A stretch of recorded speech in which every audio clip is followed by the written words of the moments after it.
Machines don't get bored of things like humans get bored of things.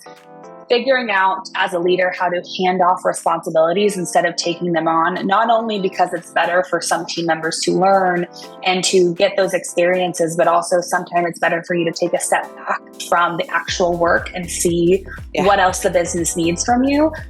Don't have a meeting for the sake of a meeting. That's not the purpose. If this meeting doesn't work, let's fix it and let's figure out how we do it differently. Let's go.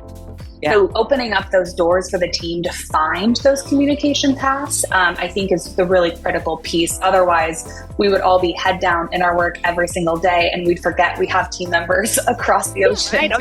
You have your emails and your customers and, and you just like almost go into that little silo sometimes, right? Exactly. You're on autopilot. You put your autopilot button on. What if you can learn real leadership strategies from the people actually shaping the future of electronics, supply chain, and manufacturing? Welcome to the Leadership Manufacturing Podcast, where we are shaping the next generation of industry leaders. Each episode delivers actionable insights and people-first strategies from executives, innovators, and chain makers who know what it takes to adapt, motivate, and lead forward. And according to McKinsey, company that invest in leadership and skill development are 1.5 times more likely to maintain high performance. And that's the power of leadership done right. And that is what this show is all about. I'm your host, Sanna Vinding. I'm a strategic leader with over 20 years of experience in B2B marketing, product development, and helping people grow into confident, capable leaders. You will hear practical lessons, honest conversation, and real-world tools that leaders are using to communicate better, building stronger teams, and also drive sustainable growth. So follow the show, subscribe, join me on YouTube, or visit the website. Just search for Leadership in Manufacturing. And remember, there's no fluff here, right? This is insight and inspiration that you need to grow so you can lead and make an impact. Now, let's jump into today's episode where we're exploring how AI is changing leadership and what it really means to stay human in a digital world. We talk about finding the right balance between technology and people, using AI to boost efficiency while keeping trust, communication, and collaboration strong. Our guest, Kaitlyn Tredaway, is the CEO at CalcuQuote, has helped grow the company from a 2-person startup to a global team of more than 75. She shares how transparency, curiosity, clear leadership help teams stay motivated and connected, even across continents. So get ready for some real insight on building culture, scaling smart, leading with both innovation and heart. Enjoy the episode. Thanks for tuning in today to Leadership Manufacturing Podcast. I'm excited you're here because you're here to learn. So today I want to welcome Kaitlyn Tredaway. Welcome. Thank you so much for having me. I really appreciate it. Yeah. So I always want to get started, right? Because this podcast is for the industry, right? For the electronics, for the manufacturing industry. So I always want to hear, what's your passion for this industry? Yeah, I know. Absolutely. So I've told this story before, and I think it's kind of funny. It may expose me a little bit, but before I started with CalcuQuote, I had no idea what EMS was, what the electronic manufacturing space was. And if you would have put a bet on it, I would have said it's absolutely not electronics manufacturing. It's emergency medical services. That's what EMS for people stood for.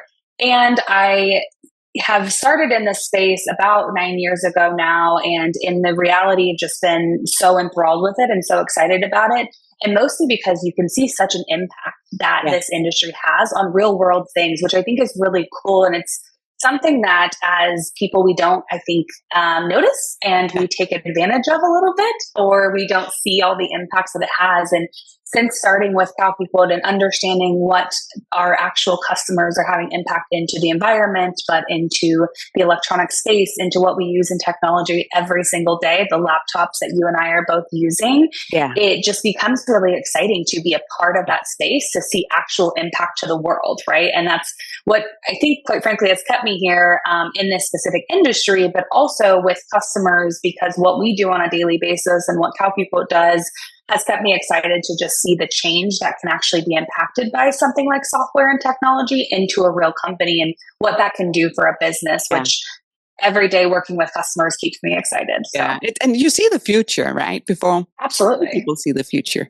of it's things, really right? cool. So, no, it is. And also, if you just think back, right, over the last 10 years, how much more devices or equipment or making your life idea, right? If it's at work or at home, or if you look at your car, right? How things are getting more integrated as well. So Absolutely. but it's also a relief sometimes that it is And integrated. absolutely. And this industry it always changes, right? Yeah. It is never stagnant. And that keeps you on your toes as well, because tomorrow something new is going to happen and there's new technology and there's something else exciting that you have to prepare for and figure out how to handle.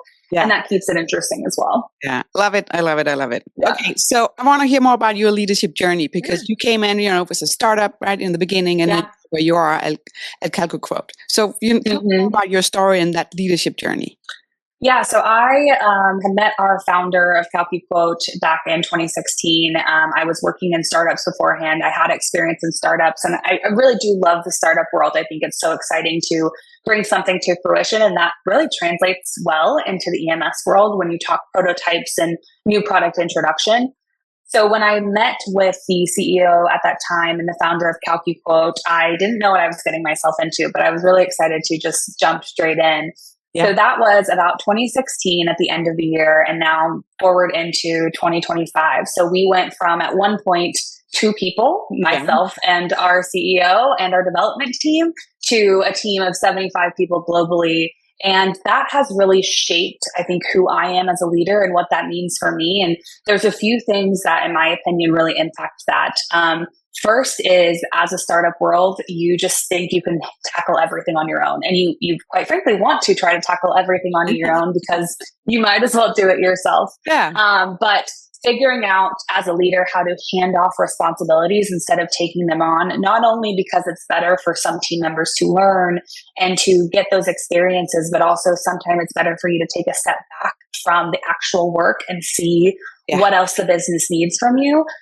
Is so key. And, we've always talked about, and I've spoken about with my mentors, of there's something about hiring those A players, and you sometimes have to take a risk on them, but when somebody's hungry and somebody wants to really put their work into the thing that you have given so much pride and time to. And that's how I felt. So that personal hustle can't scale a team, but if you can hire A players to then help you scale your team, it's just as good as that personal hustle. And that was a really hard, I'm not going to lie, lesson for myself to have learned in those time frames. So I would say that's one of the things. And then the second thing is, we had always been a fairly remote culture. We did have an office space, but COVID happened, and then it made us have to be remote, and we've continued to be remote until then. So figuring out how to scale a global team with remote workforce, while also maintaining a company culture, while also figuring out how to manage different just cultures in general, from EU regions to the US to Asia,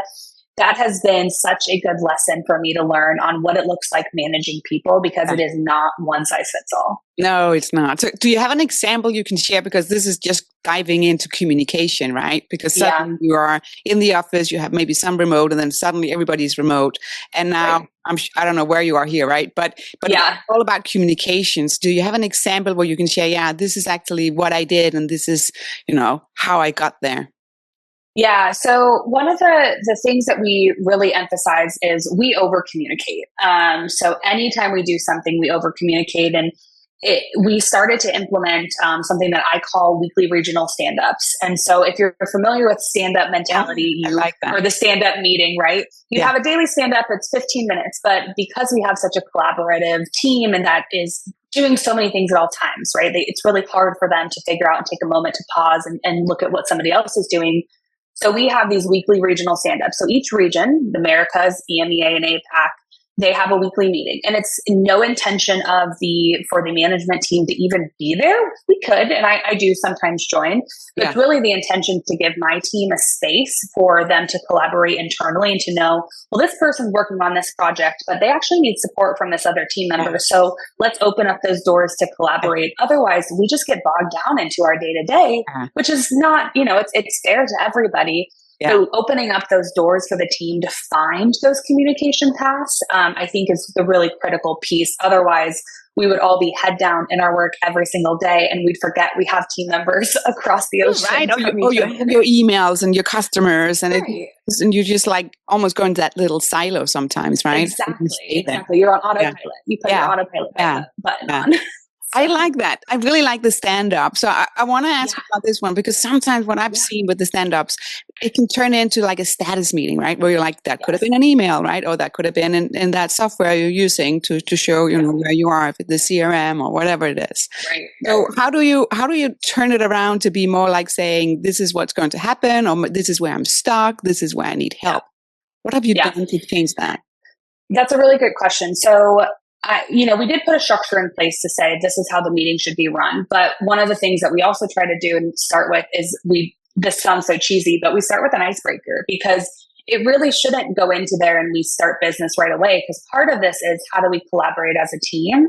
Yeah. And so we'll do mini icebreakers every single meeting, and they just happen naturally with our team, which I'm really proud of the team for taking that initiative and doing that. But we don't go into, here's the status of what's going on. We go into, what are the challenges I'm having and what are the successes? Everything else is taken offline. So if somebody diverts them into a deeper conversation with one person and everyone else is just sitting around, then everybody starts to naturally say, that needs to be an offline conversation. Let's move on to the next thing. And it started to progressively really work well. It took some hiccups to get through, and some bumps and bruises. But after a while, people realize how it can be helpful to them. And one of my intentions to my team has always been, don't have a meeting for the sake of a meeting. That's not the purpose. If this meeting doesn't work, let's fix it and let's figure out how we do it differently. Let's fail fast. I still love that fail fast mentality. Yeah. But the weekly regional stand-ups should be for you and be beneficial, because I don't want to walk away from something that could have been an email. Because at the end of the day, we're bogged down with way too many emails anyways. Yeah, I know. And it's like, if it's like to 50 people, you're sitting there. Oh my God. Right. Yeah, exactly. It can be too much. But no, I really like that. I also at one time, I had a meeting where we were learning new software. And together, right, it was this new CRM system. And instead of saying, we actually had a meeting just scheduled, I think it was for 15 minutes, to say, okay, what have you learned? Anybody has a challenge, something you don't know. So it more turned into like FAQ, but we were all leaning in to help each other. Yeah. And that was actually really good, because we bonded in something that was important for work, but it was also bonding us because we showed, right, that, I don't know how to do this. Can I do that smarter, right? And so it was I don't know if you want to call it a fun meeting, but it was a meeting where we connected as a team, and we walked away where we learned something and made us much more efficient. Absolutely. Yeah. It's, we have a partner company of ours. They do something called Everyone's a Learner. And I think it's just such an incredible quick thing that they do. And I think that is so critical, because for a long time, especially being a startup culture or a startup company, we had people bogged down in, I have all the knowledge, or our CEO has all the knowledge, because we had been here so long. But in reality, we can't scale a business with just our brains. We have to spread the knowledge across people. So figuring out how we can share that knowledge to other people. And that's why intentionally sometimes I don't join those stand-ups, because I think it's more important for the team to collaborate than for me to be present with them, if that makes sense. Yeah, no, I like that. I also think back to these like learning meetings, right? It shouldn't be the same one presenting. If you actually twist it around, that gives much more power to the team. And it also breaks down that, I don't know if it's a silo, but it breaks down saying, I can go after, right? I can ask that person, right? It just gives a much more flat organization in a good way. Absolutely. Yeah. And you don't become a professor. Yeah. Which nobody wants to be the professor of the company. Oh, no. Okay, let's talk about AI, because I want to know how you're using AI, the impact. I want to hear about, if there's been any struggle, if you can share that, right? And some learning. So how do you use AI? Yeah, so there's a couple things. So the way that I would consider how we use AI is, one, internally as a team and creating our efficiency, but also using AI in our own technology. There is a fine balance with AI in my world, and the way I look at AI. I think it adds a ton of value when it comes to processing complexity at scale. The things that we do inside of our application that are really complex. Machines don't get bored of things like humans get bored of things. So inside of our application, the way that our application works, for it to do redundant tasks is so critical. Same thing internally with our team, for it to help with the mundane things that have to be done is great. But people and processes matter when you're making judgment calls about relationships with customers, when you're negotiating terms, when you're handling crises from a customer support perspective. So we never want a customer to lose confidence in us because of using AI for efficiency. Now, with all of that said, I think there's a huge place for AI and a huge place for that efficiency gain. It's something that I always tell my team, but also even tell customers. There's likely 80% of things, not the full task, but 80% of part of a task that could be efficiently used with AI, right? So I could let AI and different technologies take the efficiency of routine and mundane so that we have the energy and can actually focus on, our human brains on what is going to make us most effective. We've learned that we can't automate the understanding of why a customer chose us. We can't automate anticipating the next problem entirely. In some way we can. And we can't automate advocating for customers. So there's that huge customer relation piece. And that's, the relationships in this industry are so important. And I think that's why COVID was so hard on this industry, albeit as well as the supply chain issues. But this industry is so relationship driven, and AI can't do that. But what it can do is it can help you become more efficient. So that way you have the focus and the know-how and the energy to be able to do the things that AI can't do. So we use tools, of course, like a ChatGPT. We have an internal knowledge base that handles AI, which is really critical to us. We've even implemented AI into our application for our customers because scaling a team is so hard in this world, and being able to utilize AI to scale the team, but to hire people who can really do the job is important.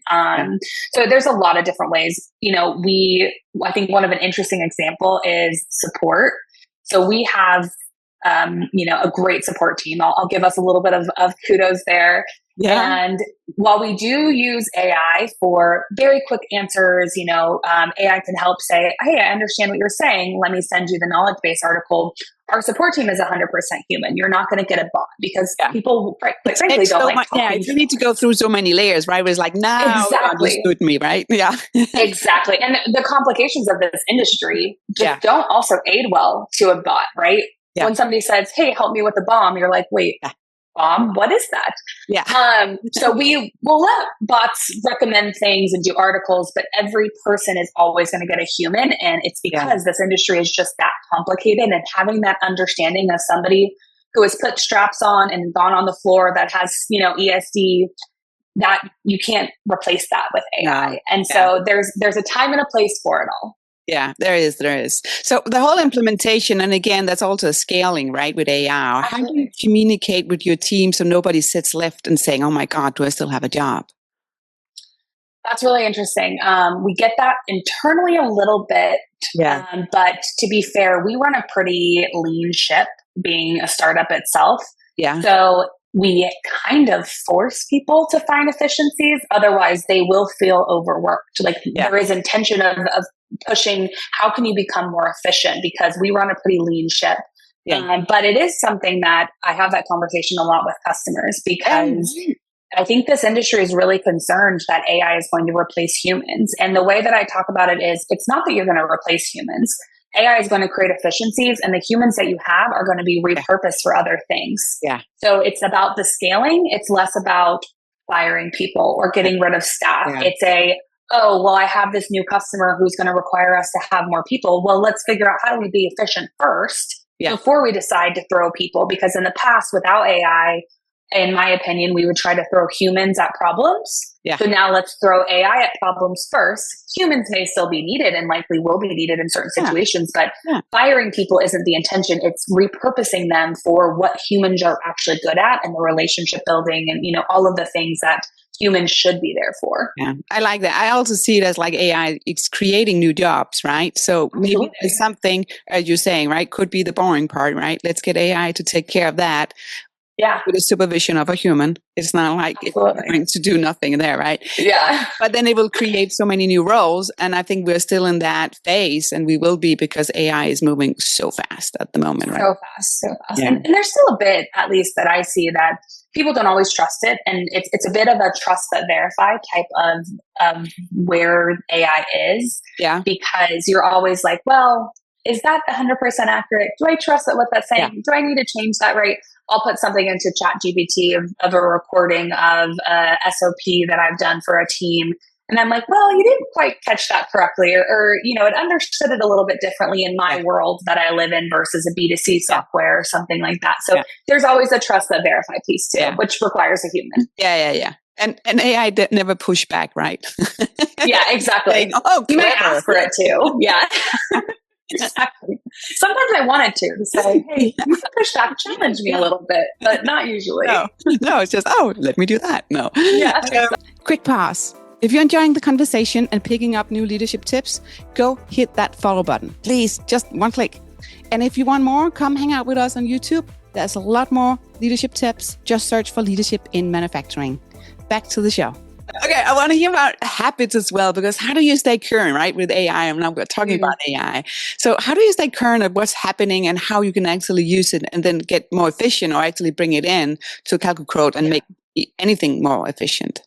Yeah, no, I think that's great. So I think it's kind of a two-part answer. So staying current is a challenge. I'm not going to lie. It is something you have to dedicate and make time for. So keeping up with what the industry is doing, but also what technologies are coming out there.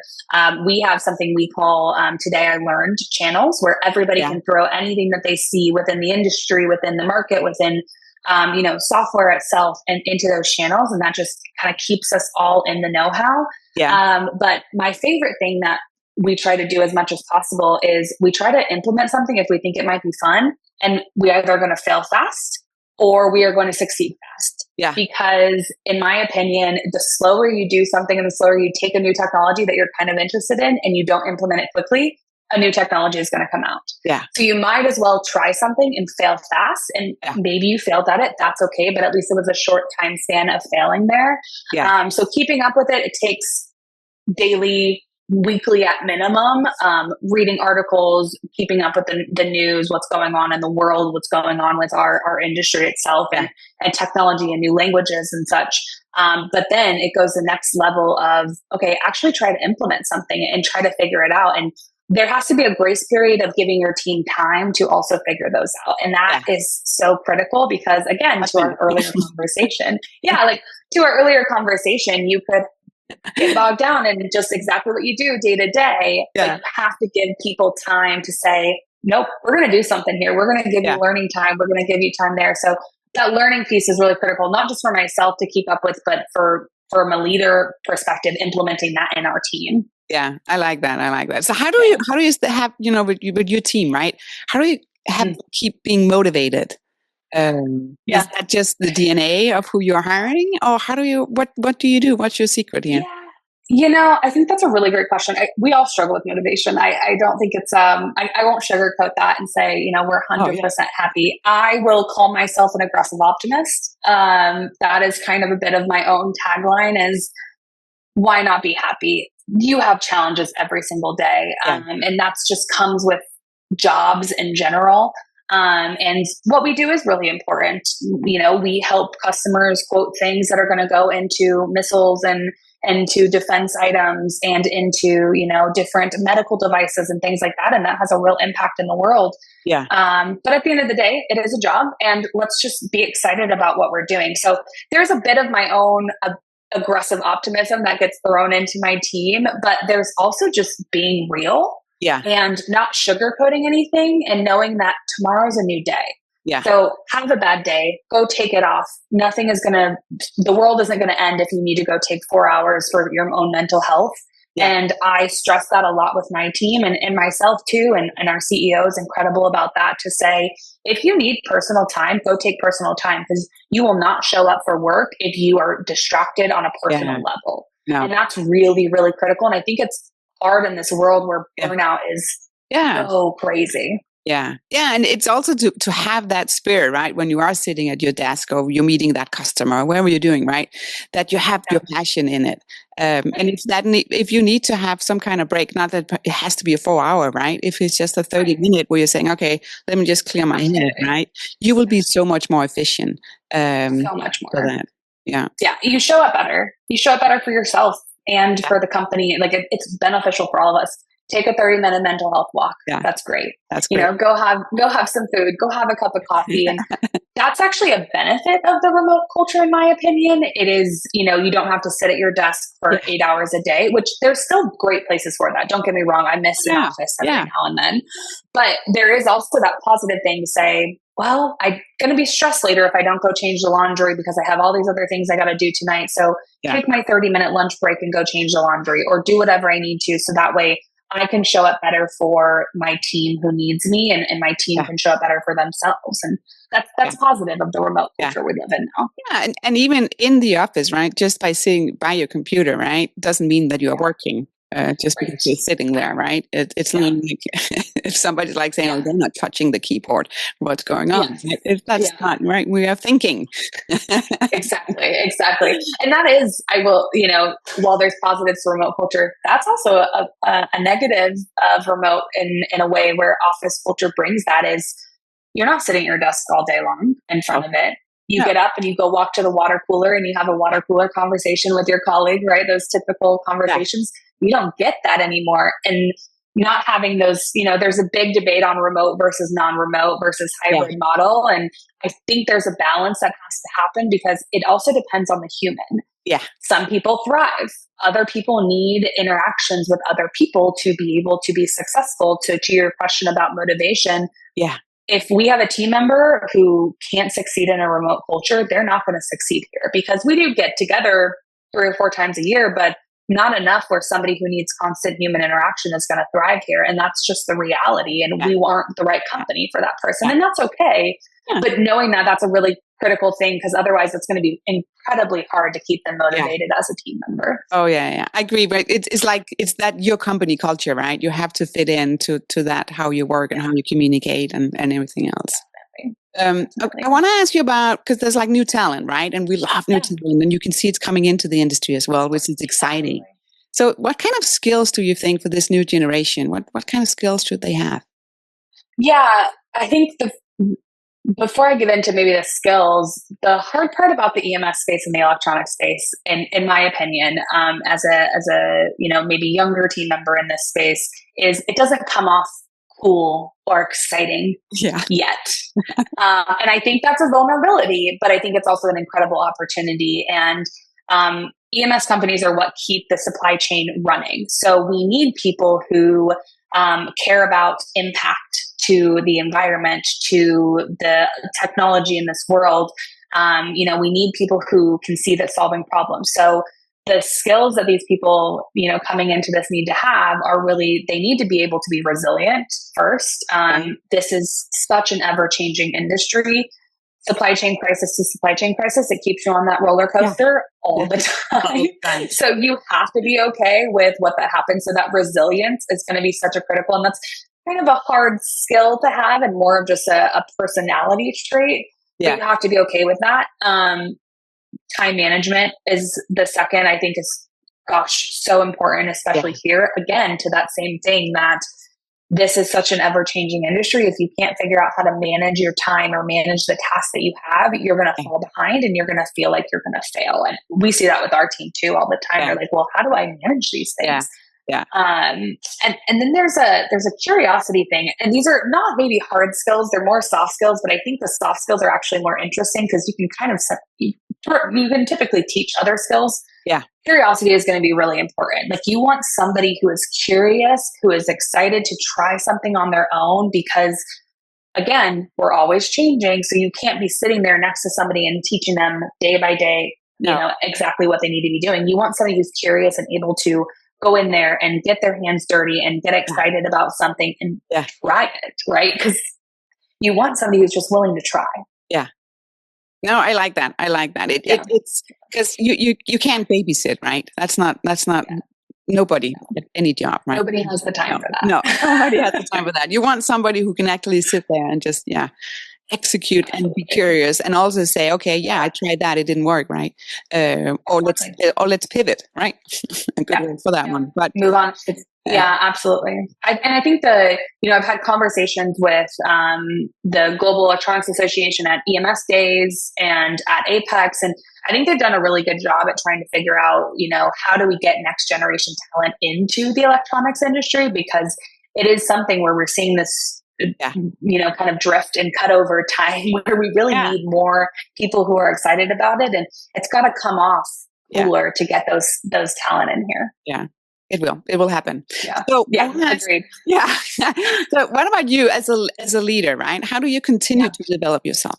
So, similar to how I help my team, I think taking a step back from the business, I am definitely a leader who works in the business and I get my hands dirty and I'm not, only hovering or looking over things, but I do have to consistently remind myself to take a step back and figure out how to work on the business. And on the business doesn't just mean focus on CalcuQuote and focus what the business is doing, but it also reminds me to take a step back and align with mentors in the industry. I have some really great people in this industry who have been in this industry a long time, who sometimes I just have to remind myself, give them a call once a week. And that helps me vent about the things that are going on. And then it gives me another perspective. And that will always help me, in my opinion, see different outsiders' perspectives of what I'm challenged with as a leader. So that way I can figure out how to better grow. And it's something that I don't think people do enough because, again, we're so bogged down. But reminding, it's one of our previous CEO and founder had reminded me to do a lot. And this is something that I'll take with me is you have to take a step back and give yourself time within your week, even if it feels like you don't have time, to talk to people, to align with mentors, just to get other perspectives, or you'll always have the same perspective as a leader and you won't figure out how to learn better and to show up differently for your team who may need it. And that's so challenging, but it is also incredibly beneficial to be able to do that. And I think that's one of the most important things that I've done that I think has really benefited myself as a leader, but also hopefully has benefited my team. Yeah, I like that. It's a little bit also like slow down before you can speed up again, right?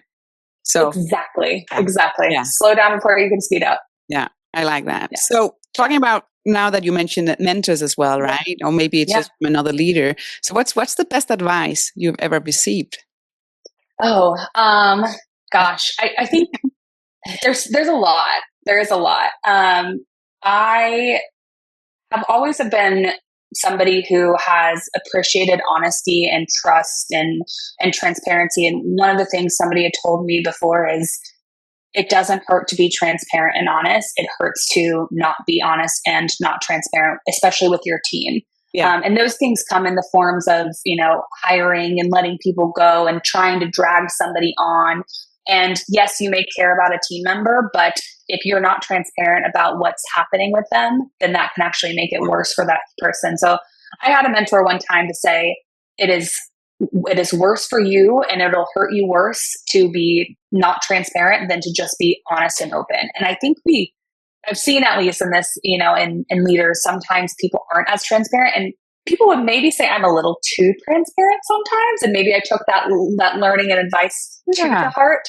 But I think that's you, right? Laying it out, that's who I am and who I show up as a leader. And I think it's at least treated me very well. And I hope that it's also allowed my team to, and the people that I, lead in the future, to know that I'm not going to say something one way and then go behind their back and do it a different way because of the business.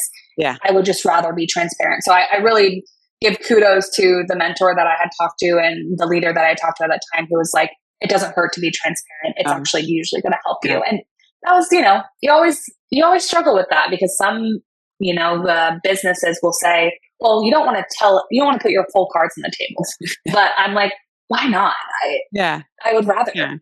Yeah. I like that. It's also, I've seen in different organizations where if there's been like an organization change or layoff, right? And even if it's just one person, suddenly that person just disappeared, right? And you're like, okay, what happened here, right? What happened? Right? Communicate, right? To say, hey, this is what the change is coming, or this has happened, or something like that. Because otherwise you have a team sitting back saying, right, oh, did he just, did they just point on the shoulder saying we don't need you anymore, and then out of the, and then am I next? And, and then they start to spiral into those things. And I'm like, it's just, I don't think it creates a little bit of a toxic culture. So, and there's of course a balance. You don't want to be too transparent. I'm not, sharing one person's salary to the other, but I am also going to make sure it's to that person's benefit to be transparent. Yeah. I like, why not?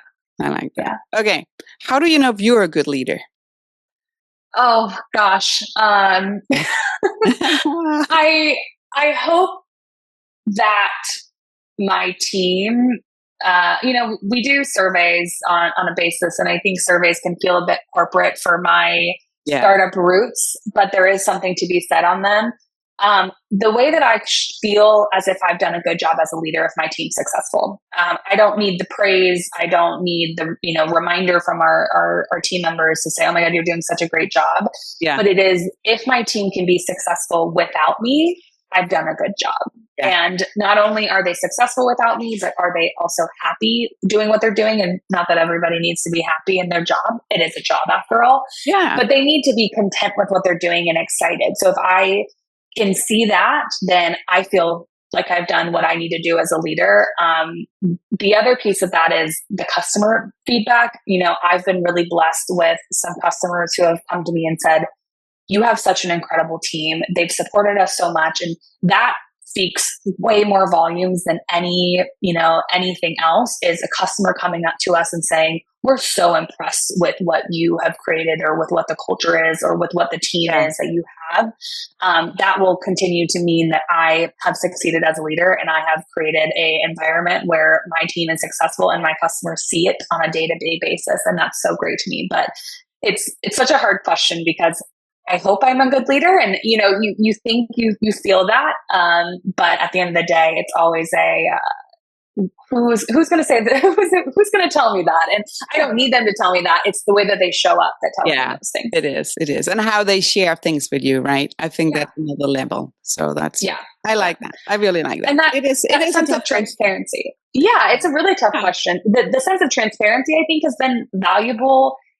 Because not only am I transparent with my team, but my team also is transparent with me. So if they feel like they're they have a challenge and they don't know what to do about it, they have no problems coming to me, and they have no problems telling me when they have an issue with something I've done too. So it took me a while to get comfortable with that constructive feedback. But I have figured out how I can take that and digest it and then actually do something about it. Because if you take it and you digest it well, that's all great. But if you don't actually go do something about it, well, then it doesn't really matter. No. So, hearing those things from my team, I welcome, and I hope that they continue to do, because that's the only way that I can know if I'm an effective leader or not. Yeah, I like that. Okay, last question, Kaitlyn. So you have to give yourself an advice, like looking back, so maybe 10 years back. What kind of advice would you give yourself? Breathe. Number one. Yeah. So, remind myself to breathe. It's all going to be okay, and it's going to happen. I think that's kind of a cheesy, but such a true thing to say, is just remember to breathe. It's going to happen. Yeah. Number two is, I think it's very easy for all of us to feel like we want to be doing better, and we want to be the best at exactly what we do. One of the things we tell people when we hire somebody is, be warned, you're in a group of A players and you may feel like you're failing. You're not, but you may feel that way. And I remember very clearly times thinking, what am I doing here? I have no idea what I'm doing. I'm not sure I'm going to be able to figure it out, but I kept persevering. And so I would tell if I had to speak to myself 10 years ago, I would say, continue to persevere, because you will get through it and you will actually come out better on the other end of it. Yeah. And you'll become a leader that you wish you would always have been, and you're excited to have had if you were 10 years ago. So I think the persevering is such a big thing, because we can really get, and I remember it very clearly, we can really get just uncomfortable with where we are, and that uncomfortability doesn't always last. No, I love that. I love that. Thank you so much, Kaitlyn. I really love everything from the AI to the company culture, and just talking about, I think the mentors as well has been a great insight of how you're leaning and using that, and actually saying it's okay to spend that time, right? I think that's so important for your leadership. So thank you so much. Thank you so much for having me. It was really insightful that we have the conversation and the banter. So I really appreciate it. Thanks again for listening to this episode. I appreciate so much that you're here. And we are doing so awesome on YouTube. We have over 150,000 views. So be sure to follow us on YouTube, on the YouTube channel called Leadership Manufacturing. And of course, you should sign up for the newsletters as well, right? Because you want to stay in the loop when we have a new episode that comes out or when we actually are sharing some leadership tips. So again, go to leadershipmanufacturing.com, sign up today. And thank you so much for staying and listening to everything, the full episode. And remember, stay curious, keep learning. See you next time.